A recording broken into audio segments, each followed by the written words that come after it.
Hi, my name is Matthew Poulin and I've come to Microcampus to study farming.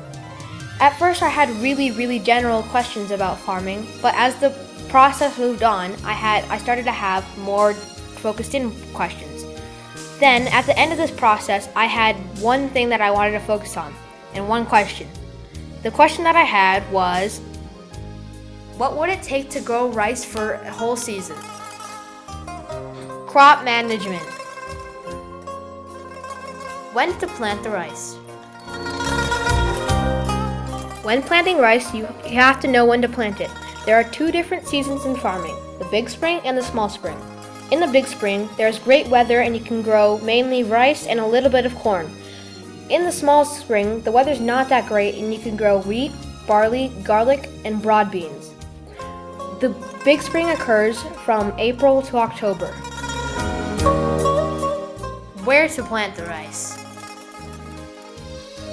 A farmer always has to know where to plant his or her rice, otherwise the farmers might get into a fight over land. Each family usually owns 1 mu of land, and mu is a type of measurement used in China. 1 mu is equivalent to 800 square yards. If the family has 1 mu of land, they can usually sell some of it and eat a little bit of it.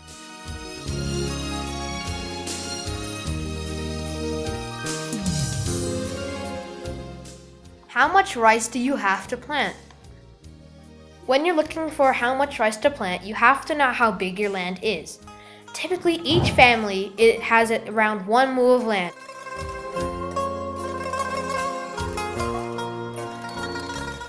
Sometimes families have less than 1 mu of land. This means that they can't plant as much rice as they should normally. If a family has more than 1 mu of land, they can sell some of the rice and eat some of the rice.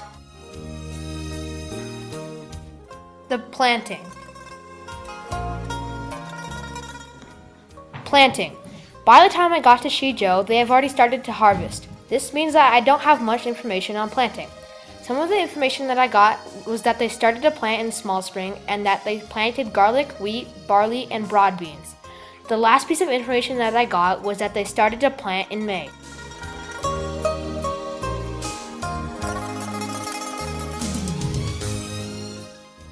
The harvesting process. The sickle. A sickle is one of the main foundations in farming, and it is used in the fields to cut down rice. Some people might think that you can just go up to the rice and cut it down, but they're wrong. There's actually a technique to it. The technique is that you have to slice upwards in order to get a clean cut. The sickle has a sharp edge on its curve, which makes it a lot easier to cut the rice down than you think.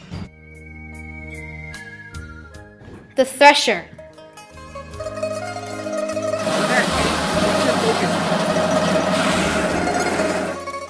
The thresher is one of the main tools in farming and it is used for its ability to cut down rice quickly. The thresher has many spike-like objects on it to make it easier to cut the rice off the stalk. If the people did not invent this kind of thresher, they would have to use an old-fashioned thresher. An old-fashioned thresher is when you have to hit the rice into a basket to get the rice off.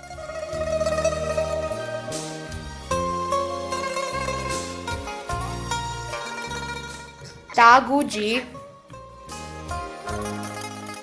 A daguji is a giant machine used in the rice fields for farming.